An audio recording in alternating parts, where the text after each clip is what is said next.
kaya mararanasan nating panahon ngayong weekend? Ihatid sa atin yan ni April Enerio sa kanyang ulat panahon. April?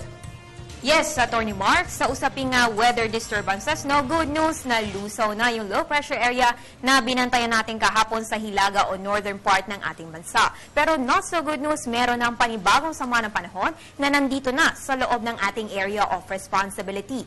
Alas 4 ng hapon, no, namata nito low pressure area sa layo 960 kilometers east ng southern Mindanao. Ayon kay Pag-asa Weather Forecaster Fernando Cada, mula sa 1,300 sa labas ng ating park kanina, bahagyang bumilis ang pagkilos na makaulapan nitong mga nakalipas na oras. At dahil ito'y nasa karagatan, nandyan po ang posibilidad nitong maging bagyo. Kaya tututukan natin ang magiging development sa naturang sama ng panahon.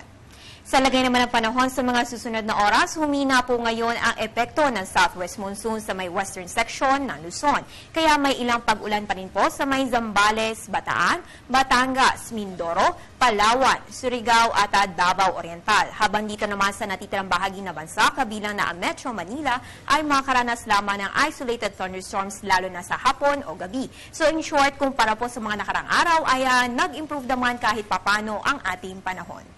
At dahil Biyernes na naman mga kababayan this weekend, ayon po sa Pag-asa, generally good weather naman sa may Luzon at Visayas. Pero syempre, asahan pa rin po ang mga thunderstorms dahil panahon ng tag-ulan. Ang Mindanao, magiging medyo maulan dahil nga sa papalapit na low pressure area na nakapaloob sa umiiral na intertropical convergence zone. Samantala, marami po nagtatanong bakit nga ba sunod-sunod ngayon ang mga weather disturbances sa loob at labas ng ating area of responsibility. So, inalam po natin yan kay Pag-asa Weather Forecaster Alzaro. Tama, sa mga ganitong buwan at ang importante ito yung panahon ng tag-ulan. Asahan po natin ng mga moisture o water vapor ay dito sa ating area, lalo na po ang Western North Pacific, kung saan nandun ang ating bansa. Pangalawang day lang po kung bakit ganito na lamang ay marami nabubong low pressure sa panahon ng tag-ulan dahil ang ating bansa ay papaligiran ng mga karagatan. Tulad po ang yung Pacific Ocean, ganun din yung West Philippine Sea. So, ayan po ang dahilan kung bakit sunod-sunod ang mga weather disturbances ngayong Agosto. Ating paulit-ulit na paalala, magdala po ng payong, jacket o kahit anong panangga sa ulan at ugaliin na mag-monitor na weather updates via Panahon TV. Bagamat ngayon ang epekto ng hanging habagat, nakataas pa rin po ang gale warning sa western seaboards ng northern at central Luzon, kung saan makakaranas ng cloudy skies with scattered rain showers at thunderstorms.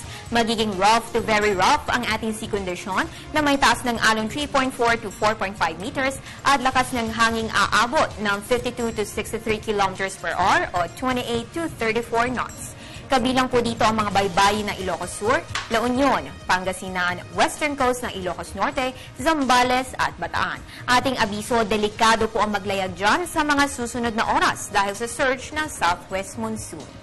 Ngayon, narito naman ang pagtaya ng panahon sa mga pangunahing lungsod ng Pilipinas para sa mga susunod na oras. Simulan po natin sa Luzon.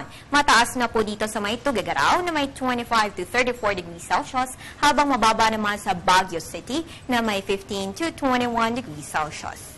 Punta naman po tayo ng Visayas, mataas na sa Metro Cebu na may 26 to 33 degrees Celsius, habang ang Tacloban ay may 24 to 32 degrees Celsius.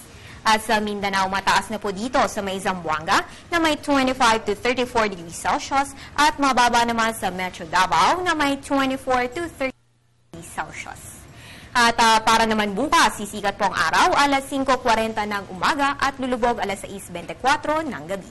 At kahit weekend po, no, tuloy pa rin ang aming pagmumonitor sa lagay ng panahon. Kaya tutok lang sa PTV alas 5 ng umaga para sa Panahon TV Weekend Edition. At kung mag-i-sleep in kayo, makakapag-monitor ka pa rin sa panahon sa pamamagitan ng Panahon TV Facebook and Twitter accounts at sa aming website www.panahon.tv.